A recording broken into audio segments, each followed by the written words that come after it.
Indian economy dead economy, এমনই কথা কিছুদিন আগে পর্যন্ত ডোনাল্ড ট্রাম্পের মুখ থেকে শোনা গিয়েছিল। কিন্তু ব্ল্যাকস্টোন কোম্পানি, এটা একটা গ্লোবাল কোম্পানি, ব্ল্যাকস্টোন কোম্পানি, সেই কোম্পানির সিও আজকে তাদের একটা মিটিংয়ে সে এরকম বলতে দেখা গিয়েছে যে G10 কান্ট্রি আছে যাদের মানে আর্থিক প্রচুর সম্পদ আছে, এমনই বলা হয় যে তাদের নিয়ে একটা G10 কান্ট্রি আছে, যেখানে আছে গ্রেট ব্রিটেন আছে, ইউএস আছে, জার্মানি, ফ্রান্স, জাপানের মতো, তারপরে সুইজারল্যান্ড, বেলজিয়াম, এইসব বড় বড় সব কান্ট্রিগুলো আছে G10-এ।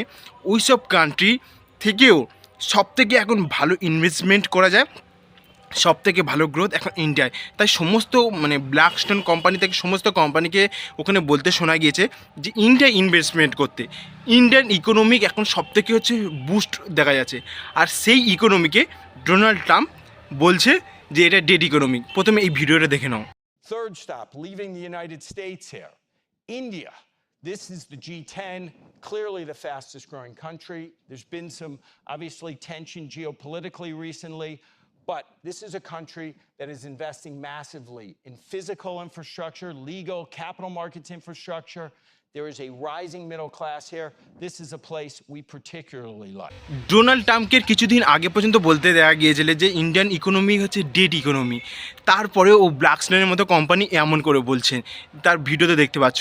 আর সবথেকে বড় হচ্ছে ডোনাল্ড ট্রাম্প হচ্ছে যখন তখন যা কিছু বলতে শোনা গেছে। কিছুদিন আগে বলছিল যে পাকিস্তান ইন্ডিয়ার যে যুদ্ধটা হয়েছিল ওটা আমি ফোন কলের মাধ্যমে বন্ধ করেছি, কিন্তু আমার এর জন্য নোবেল পাওয়ার প্রয়োজন আছে। পাকিস্তান তো সেটাও সমর্থন করছিল, কিন্তু পরে মোদি বলে যে এমন কিছু ফোন কলে হয়নি এবং আমরা আমেরিকার কথাতে এই যুদ্ধটা বন্ধ করিনি। এবং তারপরেও এমন কিছু বলতে শোনা গিয়েছিল ডোনাল্ড ট্রাম্পে যে যে রাশিয়ান ওয়েল যে এই যে নিচ্ছে ইন্ডিয়া তার মানে সুবিধা অর্থে, সেই রাশিয়ান তেল আর ইন্ডিয়া নেবে না, এমনও বলতে শোনা গেছে। যখন তখন যা তা বকে। আর এরপরেও বলেছে যে ইন্ডিয়ান ইকোনমিক ডেড ইকোনমি। তো এইবার বোঝা গেল না যে বিদেশি কোনো একজন নেতা তা সেই যখন তখন যা তা বকতে শোনা গেছে, কিন্তু এই কথা সমর্থন করতে দেখা গিয়েছে রাহুল গান্ধীকে। এটা কি প্রকারে গ্রহণযোগ্য? একজন আমাদের মানে দেশে একদম প্রধান প্রতিপক্ষ, সে একজন বিদেশে কি বলেছে না বলেছে সেইটা থেকে সেও বলছে যে ইন্ডিয়ান ইকোনমি ডেড ইকোনমি।